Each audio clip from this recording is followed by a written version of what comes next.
இப்போ மசாலா அரைக்கிறதுக்கு தேவையான பொருட்களை எடுத்துக்கலாம். நான் வந்து ஒரு பட்டை, 4 ஏலக்காய், 2 கிராம்பு, 4 வரமிளகாய் எடுத்திருக்கேன். காரத்துக்கு தகுந்த போல் சேர்த்துக்கோங்க.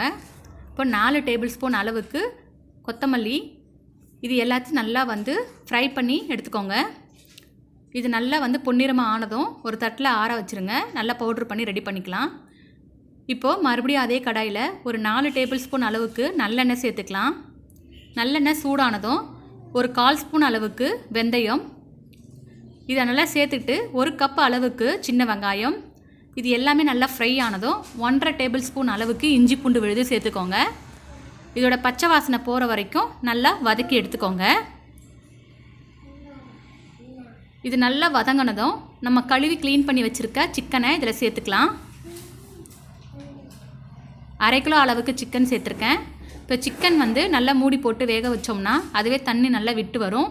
இந்த அளவுக்கு வந்ததுக்கப்புறமா நம்ம அரைச்சி வச்சுருக்க மசாலாவை இதில் சேர்த்துக்கோங்க. சேர்த்துட்டு நல்லா கிளறி விட்டுட்டு ஒரு 2 நிமிஷம் போல் மூடி போட்டு நல்லா வேக விடுங்க.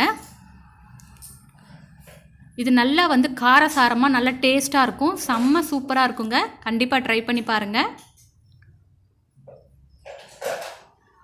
இப்போது இதுக்கு தேவையான அளவுக்கு உப்பை நம்ம வந்து சேர்த்துக்கலாம். எல்லாத்தையும் சேர்த்து நல்லா கிளறி விட்டுட்டு ஒரு 2 நிமிஷம் மட்டும் நல்லா மூடி போட்டு வேக விடுங்க. அந்த எண்ணெயெல்லாம் பிரிஞ்சு நல்ல ஒரு பதத்துக்கு வந்துடும். இது வந்து தயிர் சாதத்துக்கு, ரசத்துக்கு இதெல்லாம் தொட்டு சாப்பிட்டோன்னா ரொம்ப டேஸ்ட்டாக இருக்குங்க. இப்போது நான் மூடி போட்டு வச்சிடுறேன்.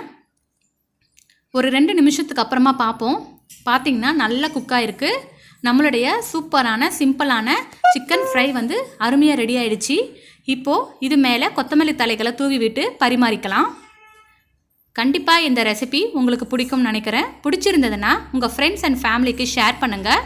மறக்காமல் சப்ஸ்கிரைப் பண்ணிவிட்டு பக்கத்தில் இருக்கிற பெல் பட்டனையும் கிளிக் பண்ணி விடுங்க. அப்போ தான் நான் போடுற வீடியோஸ் உங்களுக்கு உடனே நோட்டிஃபிகேஷனாக வரும். எல்லோரும் இன்புற்று வாழ்க. நன்றி.